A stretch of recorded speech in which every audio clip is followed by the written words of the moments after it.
Our opening words are Dear Friend by Atina O'Danner, a local poet. I see you, fear. I hear you. I know you. I'm not mad at you, and I don't believe you. Fear, you are like my teenage child, sibling, self. You flinch and you protect.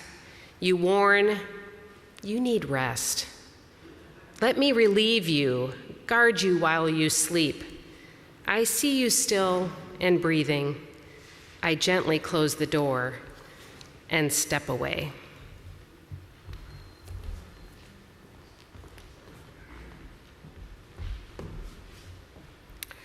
Good morning. Welcome to the Unitarian Church of Evanston. My name is Carla Williams. Whether this is your spiritual home or you're newly discovering this community, we are grateful to share this time together. We strive to be an inclusive and welcoming community, seeking truth in love and nurturing the human spirit for a world made whole. We are guided by our principles and values, which remind us in every moment and through every challenge that each of us is worthy of love and that we are all connected through the vast and beautiful web of existence. People of all ages are a welcome and important part of our faith community. We are blessed to have the children in the sanctuary for the first half of every service, and the entire service is for all ages about once a month. The nest in the front is our designated area for families with young children, where we have quiet fidget toys and activities and a kid-friendly order of service. Nursery care is available in room 11 every Sunday. If you are joining us online, there are many links of connection in the description below the YouTube live stream, including the order of service details and credits, ways to support our mission, and how to join our email newsletter. Here in the sanctuary, we encourage you to use the QR code for the digital order of service or to take a large print order of service. Hymnals are available right outside the sanctuary doors. Both the order of service and hymnals are located on the tables in the lobby. We also have an inductive loop system for anyone hello, wearing a hearing aid that is equipped with a T-coil. Your hearing aid should automatically connect if you enable the T-coil feature. For those who do not have a T-coil enabled hearing aid, we have receivers that can pick up the loop signal, and you can listen through earphones found on the table in the lobby. A few announcements. Next Sunday, we will have our annual Backpacks and Bags Blessing. This is to start the new school and church year. Bring whatever you carry with you daily, whether a backpack, tote bag, gym bag, electronic device, purse, whatever, to receive a special blessing as we embark on new adventures. Join the Chris Isley Cancer Group on Sunday, August 27th on the South Lawn at 9 a.m. for our annual service of remembrance to honor those who have died. And now, let us settle into our shared time of reflection, celebration, and inspiration. Welcome to service.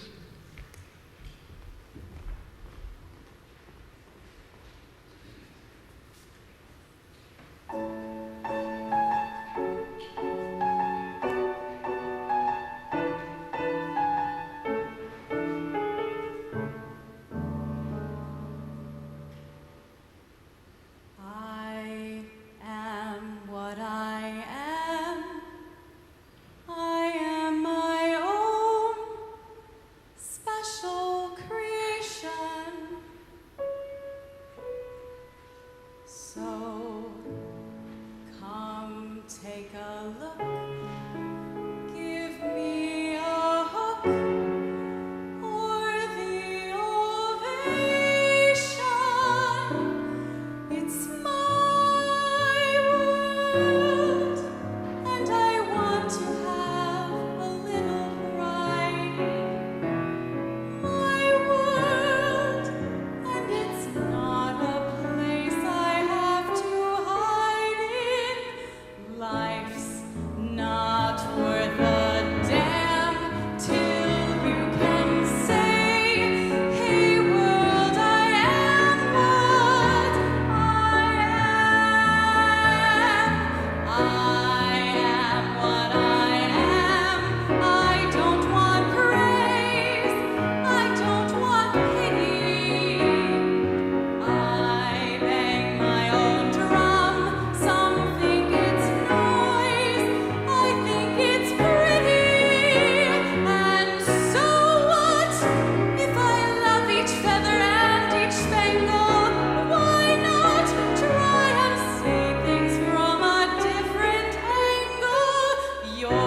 Well, that was fun.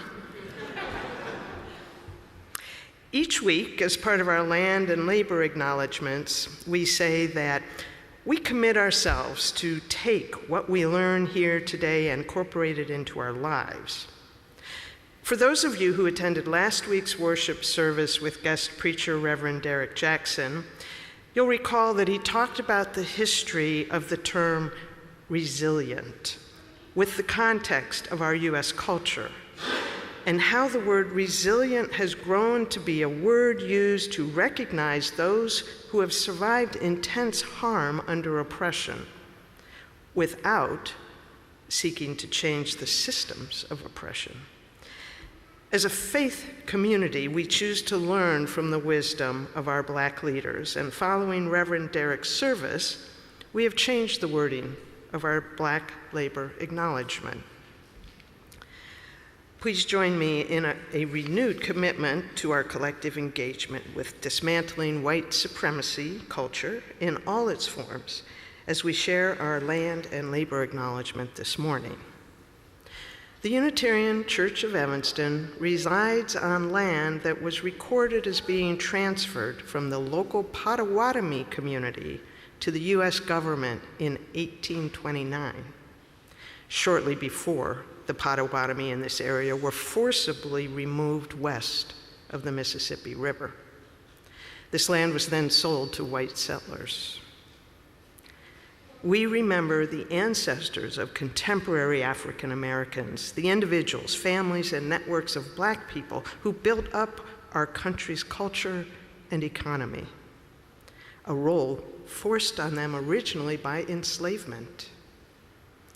We acknowledge the intentional violence that landed on North American shores in 1619 and has continued throughout the generations and remains a reality today. These acknowledgments are one small effort toward building long-term solidarity with contemporary communities. We commit ourselves to take what we learn here today and incorporate it into our lives and turn our thoughts into actions. Please join me in our words of shared commitment. We name these realities with honor for all the ancestors, respect for our descendants, and gratitude for the land we use as sacred space. Eileen Howard and Renee Gatzis brought the flowers this morning in celebration of their wedding anniversary.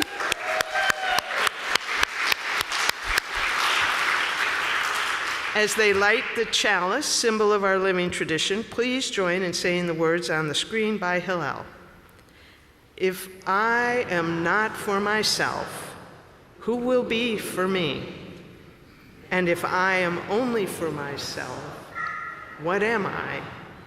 And if not now, when?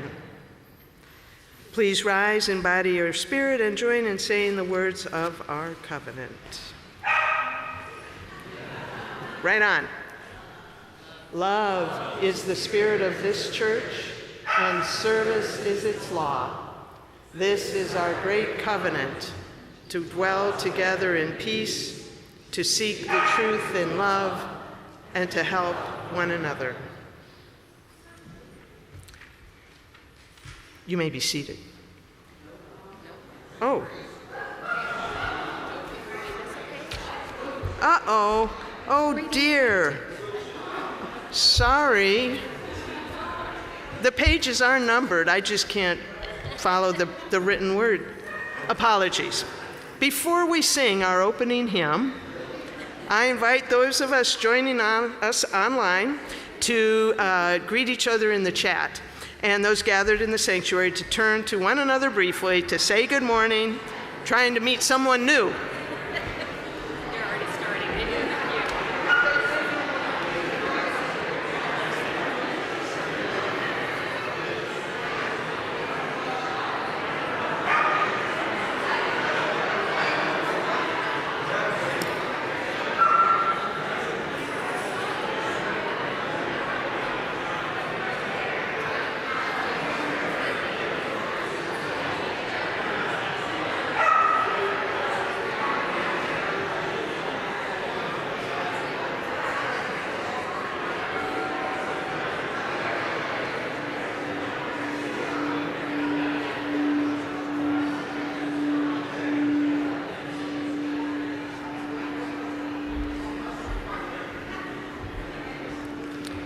Please stay after the service and continue your conversations, especially with folks that you haven't met yet or don't know very well. Let's keep building kinship among us.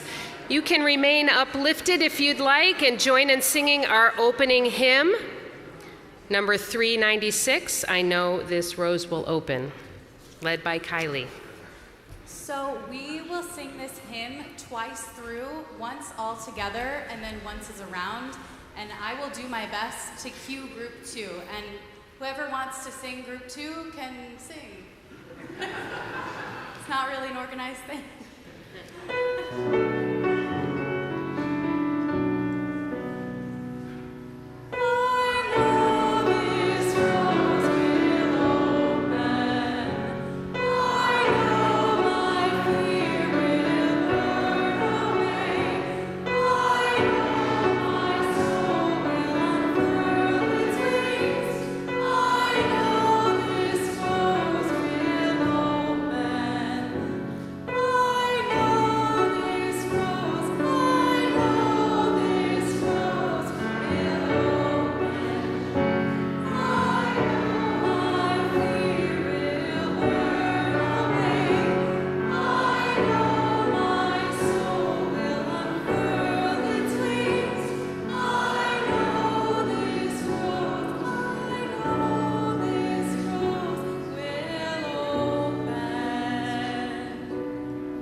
Our Time for All Ages is a video that's going to play in a minute, but I just wanted to invite you to feel free to move your bodies in whatever way you are inspired to do so by the story.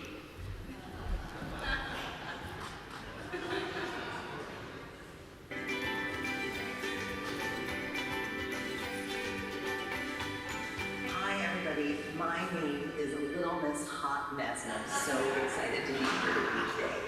I am a drag queen and a children's book author. And you may be wondering to yourself, what on earth is a drag queen?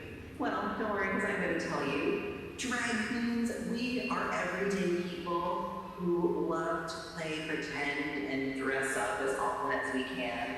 We love to wear shiny, sparkly outfits with all of our sequins and all of our glitter and a lot of jewelry and maybe a little too much makeup and big hair and big personalities. We like to perform on stage. We like to sing and dance and tell jokes. Sometimes we like to lip sync, which is when we move our mouths to other people's songs. But drag queens also are leaders in our community, and if you ask me, pretty good role models. Drag queens have long histories of raising money for causes and organizations in our communities. We often lead pride parades or perform to make people feel happy and joyful, maybe when times are a little bit sad. Drag queens also love to speak our minds and stand up for what we believe in. Some drag queens have even run for president. So being a drag queen is all about being bold, shining bright, and showing a little bit of bravery, being willing to step outside the box and to dance to our own beat sometimes. So today I am going to read from my own book, The Hips on the Drag Queen Go Swish, Swish, Swish, which was written by me, Little Miss Hot Mess, and illustrated by the incredibly talented Olga de Dios and published by Writing Press Kids. And I wrote this book because I wanted everyone to get to experience the magic of drag and to get a little practice shaking their hips or shimmying their shoulders, to know how we can feel fabulous inside of our own bodies. Drag queens, we often like to have funny sounding names because we like to add a little humor whenever we can and show that sometimes we don't have to take everything so seriously, although drag can be a very serious art form as well. So we are going to jump right into our book, and we're going to start with our hips, and we're going to swish them. We're going to go with the hips on the drag queen. Go swish, swish, swish. Start swishing from side to side. Swish, swish, swish, swish, swish, swish. The hips on the drag queen go swish, swish, swish, all through the town. And you're going to notice that as more and more queens parade through this town, it goes from being a little bit gray and ordinary to being a little extra bright. Next up is the hair. The hair on the drag queen goes up, up, up, up, up, up, up, up, up. That's the drag queen's people have big hair and big wigs. The hair on the drag queen goes up, up, up, all through the town. Next up, the shoes. The shoes on the drag queen go stomp, stomp, stomp, like you're walking down a fashion runway. Stomp, stomp, stomp, stomp, stomp, stomp, when you hear it. And look at all those beautiful shoes. Which ones would you want to wear? A lot of great options. The shoes on the drag queen go stomp, stomp, stomp, all through the town. The jewels on the drag queen go bling, bling, bling. Just pretend you're wearing a beautiful necklace or some earrings or something and go bling, bling, bling, bling, bling, bling, bling, bling, bling. And you know, drag queens, we're not really queens or princesses or royalty, but we believe that if we just act like we are, people will treat us as such. So the jewels on the drag queen go bling, bling, bling, all through the town. What's next? The shoulders. The shoulders on the drag queen go shimmy, shimmy, shimmy. Let me see you shimmy your shoulders. Excellent. Shimmy, shimmy, shimmy, shimmy, shimmy, shimmy. The shoulders on the drag queen go shimmy, shimmy, shimmy, all through the town. Look how bright it's getting. How many people are getting a little cheered up? The cheeks on the drag queen go blush, blush, blush. Like we're just putting like just the teeniest, tiniest bit of makeup on. Blush, blush, blush, blush, blush, blush. What color blush would you wear? Pink, purple, red, rosy, orange, green, blue, any color you want. The cheeks on the drag queen go blush, blush, blush, all through the town. The fingers on the drag queen go snap, snap, snap, snap, snap, snap, snap, snap, snap. And I always say, if you have trouble snapping, which can be kind of hard, you can always just flip your wrist or a little bit of jazz hand. Because part of drag is about faking it until you make it. So the fingers on the drag queen go snap, snap, snap, all through the town. The mouth on the drag queen goes blah, blah, blah. As drag queens, we like to talk a lot. Blah, blah, blah, blah, blah, blah. The mouth on the drag queen goes blah, blah, blah, all through the town. And here is our big finish. The dance of the drag queen goes twirl, twirl, twirl. So if you can, I want to see you twirl around. Twirl, twirl, twirl, twirl, twirl, twirl.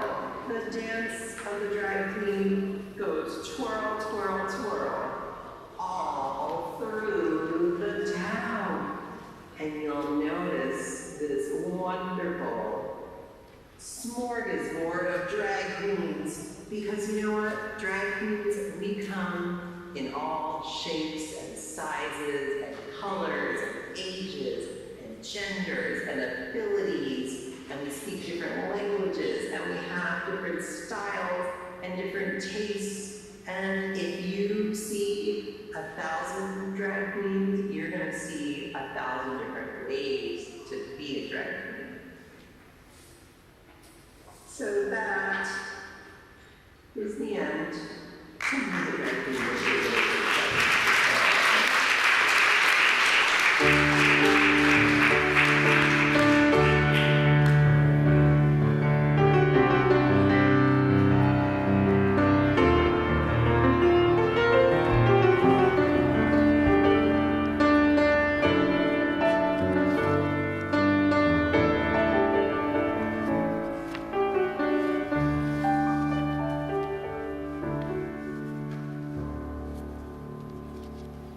Thanks for joining in on that so enthusiastically.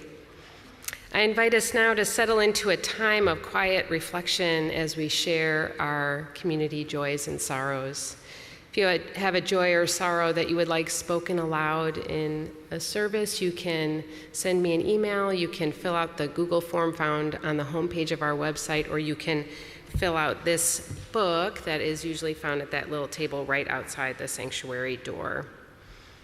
We listen to these offerings with tenderness and with respect, so let us all quiet our bodies and our voices during this sacred time by breathing in together and breathing out.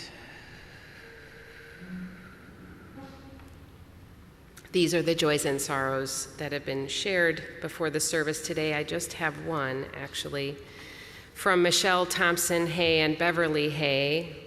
Michael is still in Wales with his brother. Their father made his transition from this world on Wednesday morning. We are so grateful that Michael could be there, spend some lucid time. Dad was delighted to see him, and along with his brother, hold Dad's hand through his passing. We truly believe he was waiting to see Michael before letting go. The family welcomes your positive thoughts, vibes, and prayers. I'm sure these are not the only joys and sorrows that are a part of our community this morning in this very room. Sharing these concerns of our heart as part of the practice of building beloved community, because together we expand our celebrations and we lessen the burden of our grief. You're invited now to come forward to light a candle for a joy or a sorrow that is on your heart this morning that you didn't want to share out loud, but wanted to be recognized by one another. We have 3 rows. You can come down the center aisle or on the sides. Please come forward now. And if you would like a candle brought to you, please raise your hand.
Please join in saying these words together.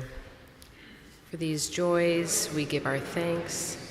For these sorrows, we give our love. And join me now in the spirit of prayer and meditation. This prayer is by Maureen Killeran. I pray this day for the courage to be humble in the face of inequity and pain, to know that the power that has been given to me to make a difference. Although not to end all suffering or to save all the whales that populate our days, I pray for the courage of endurance, to keep acting in the midst of despair, to keep trying in the aftermath of failure, to keep hoping in the emptiness that follows loss or change. May courage give me patience, and may I ever know love's healing presence at the heart and center of my days. Amen.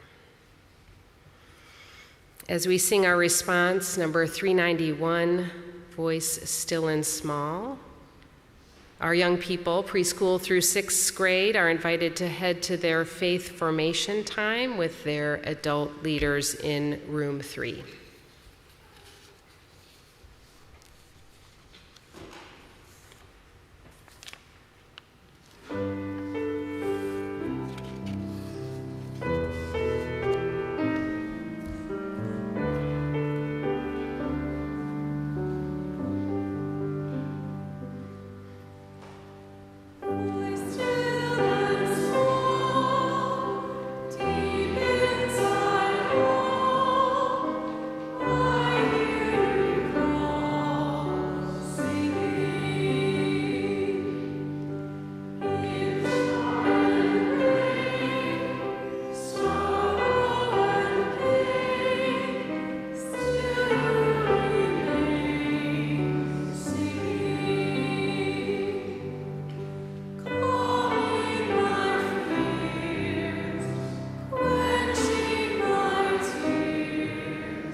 As we say in our covenant each Sunday, service is our law.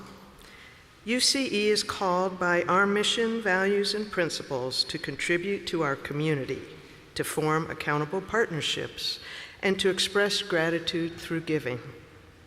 Today's offering will be shared with Interfaith Action of Evanston. Inspired by diverse faiths and shared values, Interfaith Action of Evanston brings people together to serve people currently experiencing homelessness and food security, and engage in advocacy that promotes social justice for those we serve. UCE members Tony Ray and Mary Beth Roth will be at a program table at the back of the sanctuary after the service. Please take some time to visit with them and find out about volunteer opportunities with Interfaith Action's direct services and planning committees for their soup kitchens, hospitality center, produce mobile, SNAP Gap, and emergency overnight shelter.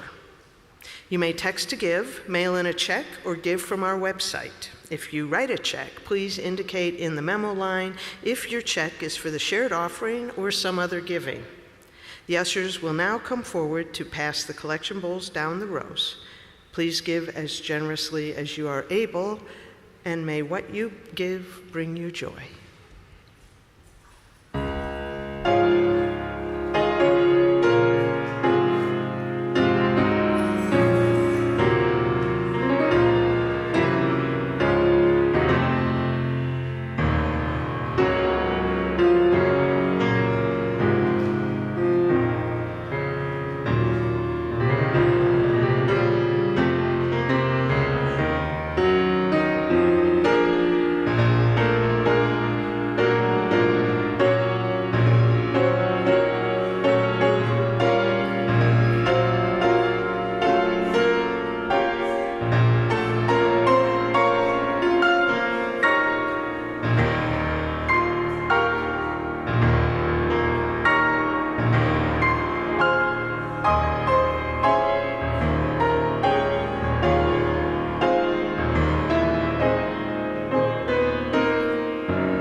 Our reading this morning is Give Voice to Mourning, written after the 2016 election by Linda Susan Ulrich.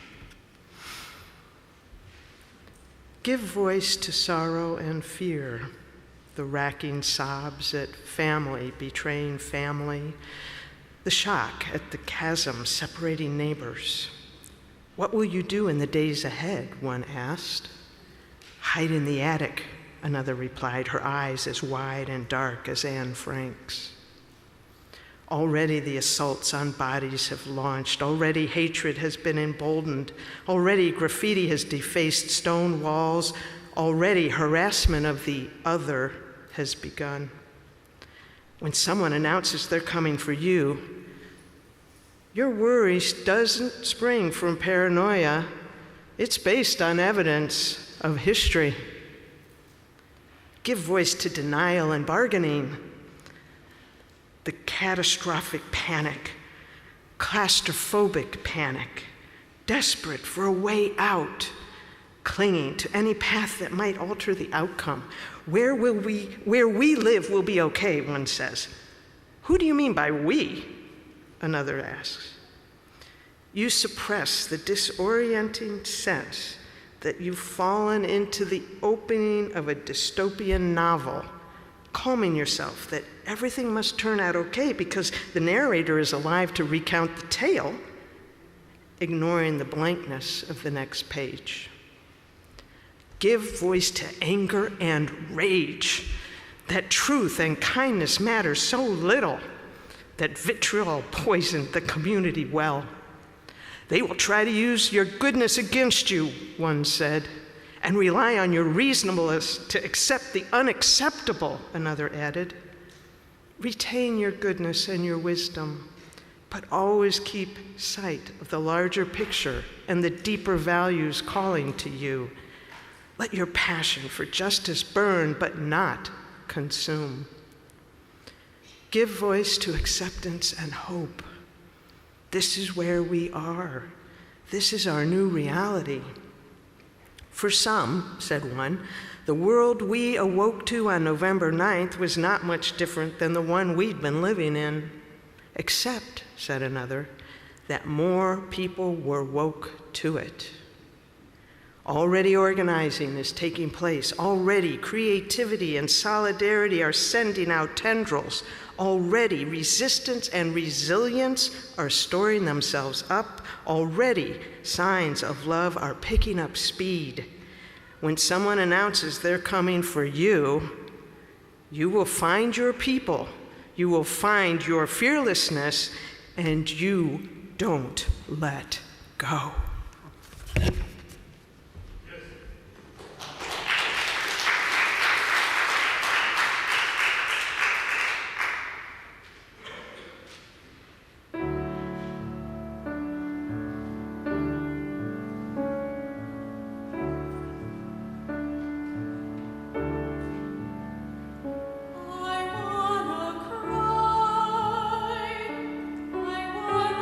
Feel the world around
Beautiful. Thank you, Kylie. Beautiful.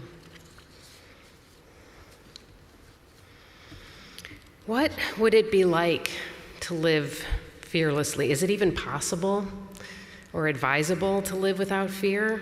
Fear certainly has its place in our evolutionary survival, as I've preached here before. Anxiety and fear warn us of danger and give us the physiological responsiveness to get to immediate safety. But more often, and especially in an ever-complexifying world, our fears are unfounded and easily manipulated to limit who we are, to breed mistrust, violence, greed, and hatred. Our fears can keep us from fully living our values, from recognizing our wholeness and interconnection with each other and with all things. I've shared a few times from this pulpit my fear of small places and spiders. When I read Reverend Susan's newsletter article from a few weeks ago about the huge spider in her yurt that she stayed in, it totally freaked me out. I had a dream about spiders after that and found myself mercilessly whacking a spider with my flip-flop in the garden where I know they belong and they do good things. What's wrong with me? Our fears can make us act irrationally and to our own detriment. But to live fearlessly doesn't mean living without fear. It means living fully and bravely in the midst of real danger. When I reached out to Little Miss Hot Mess to ask her permission to show the Drag Queen Story Hour for today's service, she responded so warmly that she was honored. It takes tremendous courage to be an out trans person right now, always, but really, especially right now. Drag queen story hours and trans people in general are being targeted and silenced. Trans people and women are being denied bodily autonomy. Books about LGBTQIA identity as well as critical race theory are being banned in the name of anti-wokeness. Things are scary right now. And the temptation to go to sleep is understandable, but the threats so many are facing mean those of us working toward collective liberation need to gather our courage and work even more creatively and collaboratively together. This June at the annual Unitarian Universalist Ministers Association meeting in Pittsburgh, the 203rd Berry Street Essay, a tradition established by Unitarian minister William Ellery Channing, was written and masterfully delivered by the Reverend Cecilia Kingman. And it was titled, "My Little Pony Was Right, Reflections on Fascisms Without and Within."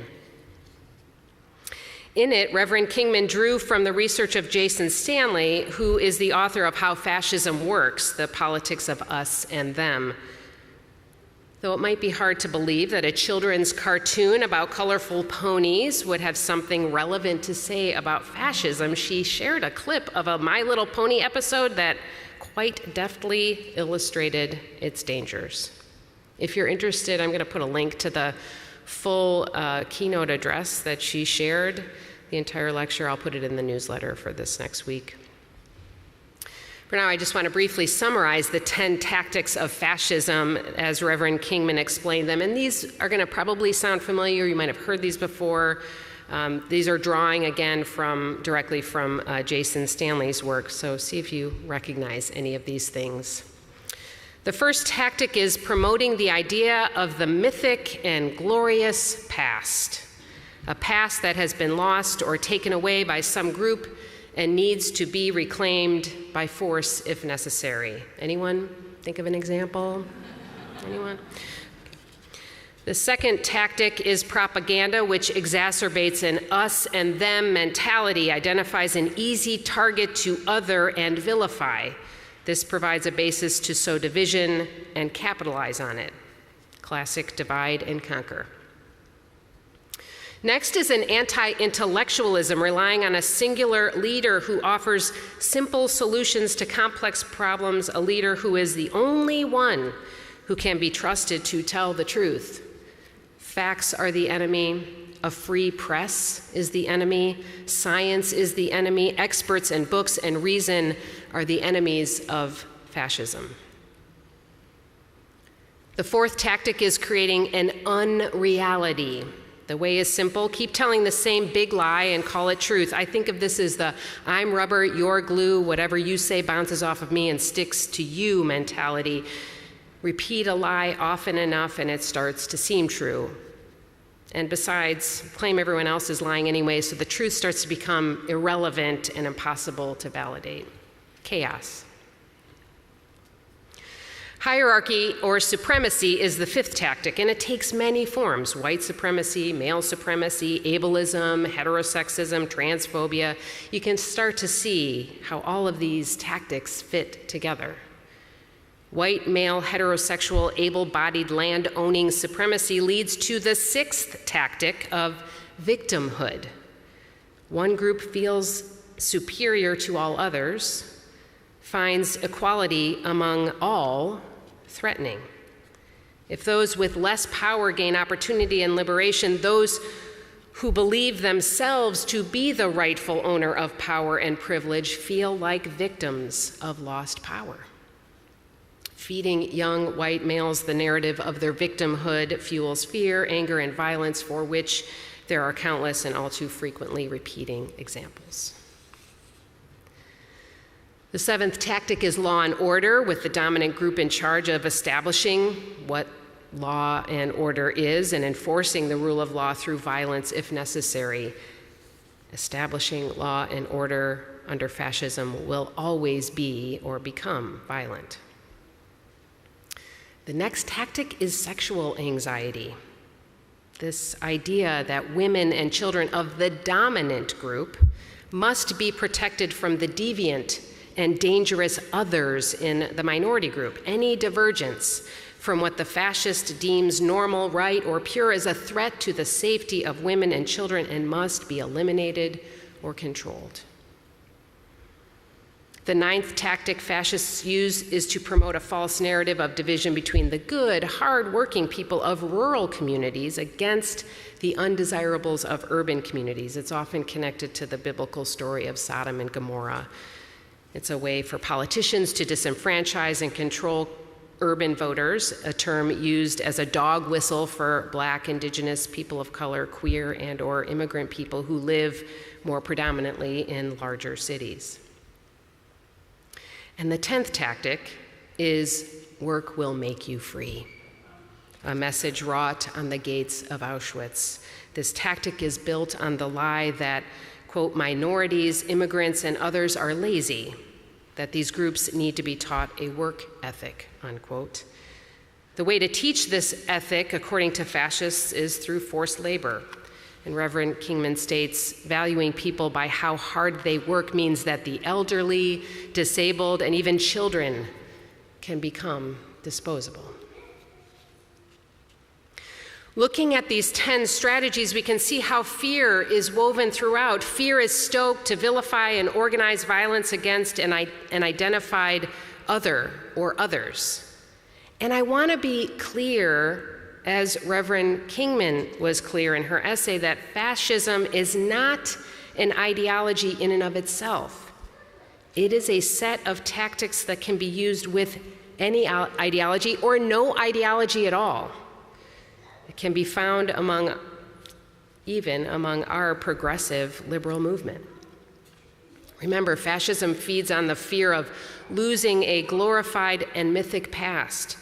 Wherever hierarchy or supremacy can germinate, fears of the other, or a fear of wokeness, or a fear of losing status and power, the tendrils of fascism can start to take hold. So what are we to do as a people of a progressive faith, trying to build beloved community, trying to practice communal care, advance liberation, trying to put love at the center of our values, trying to uphold the ideas of pluralism, equity, inclusion, and interconnection?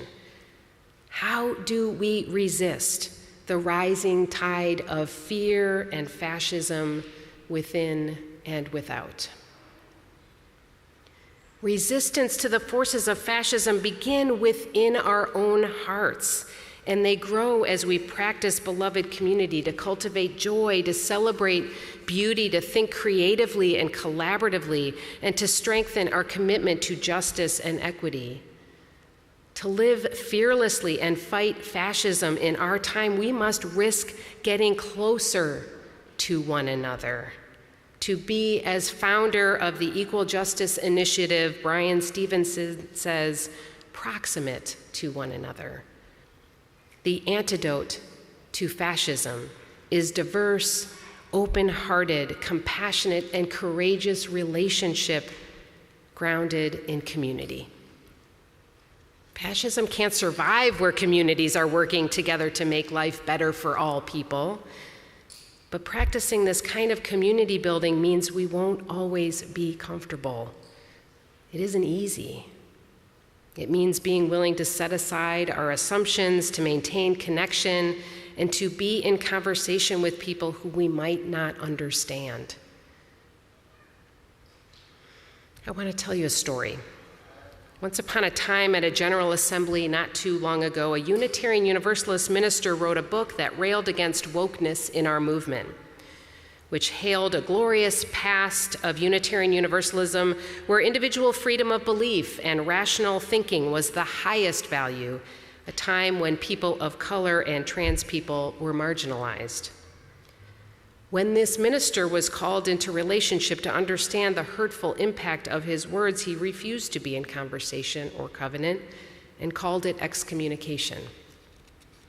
Now, as our movement explores who we are and who we want to be, as our organizational documents hold us accountable to doing every 15 years, this UU minister, calling himself a gadfly and gaining a small but vocal following, decries the efforts of mutual and covenantal transformation.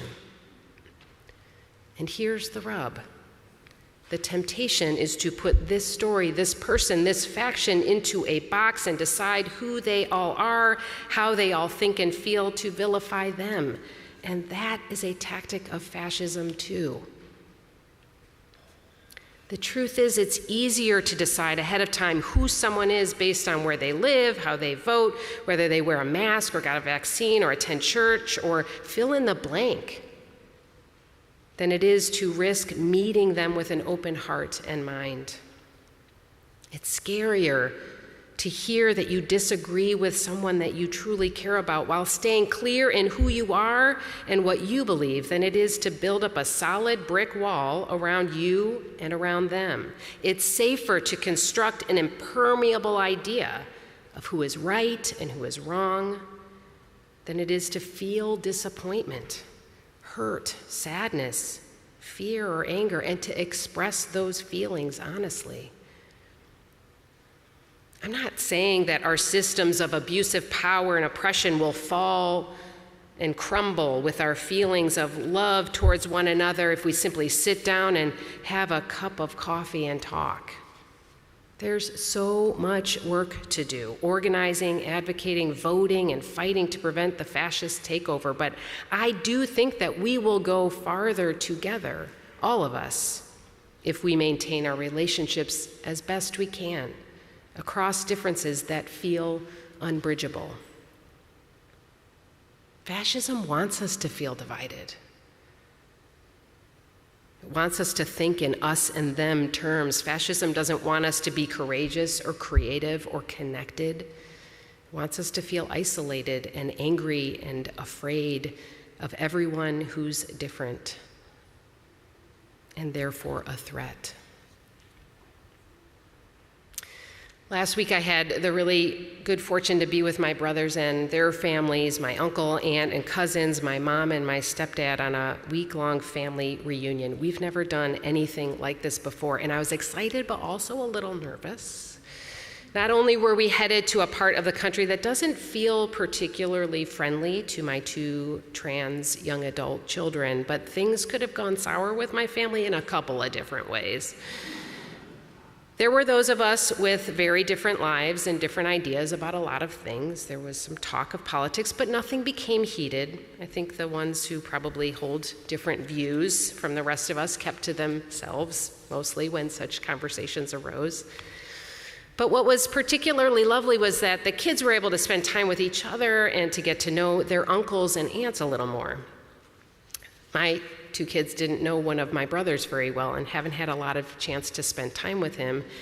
And I think they were surprised by how much they like him.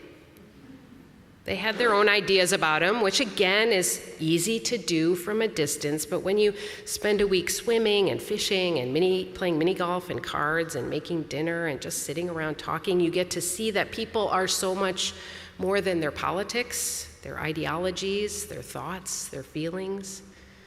We are all a complex combination of all those things and much more. Beware the oversimplification of those you are told to fear. The real risk is the truly courageous act is to move beyond the constructed walls that separate us into false categories that are way too easy. Categories created by what we have decided is true about the other. What would happen if we practice sitting down to talk with someone we don't agree with, someone we've decided is wrong, someone we have labeled as different from us by the way they look, where they come from, who they voted for, or by something they said or did? What if we tried to understand them instead of changing their mind? Maybe we'll discover that we can disagree and neither of us dies or disappears. Maybe it's possible to continue to work together toward a common goal, even if we don't share every goal. One of the beautiful opportunities of religious community is that it creates the possibility to practice building relationships across difference. Here we can connect with someone of another generation, another gender identity, racial, cultural, or religious background, or someone who has different ideas about the ultimate question, someone who has a different theology or political perspective or living situation. Practicing this kind of compassion for ourselves and openness to others can truly transform the world. Buddhist teacher Pema Chodron says, as we change our own dysfunctional habits, we are simultaneously changing society. Fascism is real, and it's gaining steam. Being aware of how it works and how it takes hold can help us to dismantle it. To resist it, let us turn toward one another, to recognize the sacredness of each one and remind each other that there is nothing to fear but fear itself. The opposite of fascism is beloved community, diverse, covenantal, creative, inclusive, beloved community. I will close with these words by Reverend Kingman from the closing of her address. There is much hard work ahead, but there is also joy and friendship and healing on this side, right here in the struggle. I urge you to be tenacious in your spiritual practices and community care. We are strong, we are glorious, we are so very beautiful and brave, and we are creating pockets of resistance and liberation that will endure. May it be so, and may we make it so.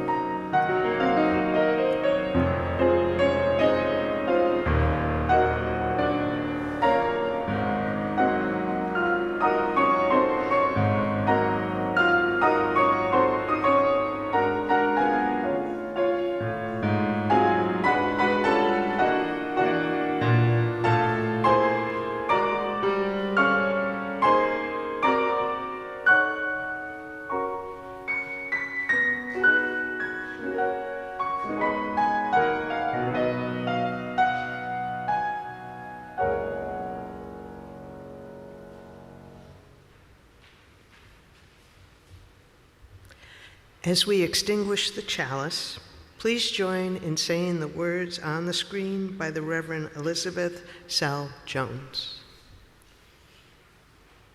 We extinguish this flame, but not the light of truth, the warmth of community, or the fire of commitment. These we carry in our hearts until we are together again. Please rise in body or spirit and join in singing our closing hymn, number 116, I'm on My Way, an African American spiritual. We'll sing verses 1, 4, and 5.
Our benediction is by Martha Kirby Capo. Into our world we entrust our spirits. May the strength we have gained in this communal hour sustain us as we resume the work that is at hand. Go making peace, beloveds.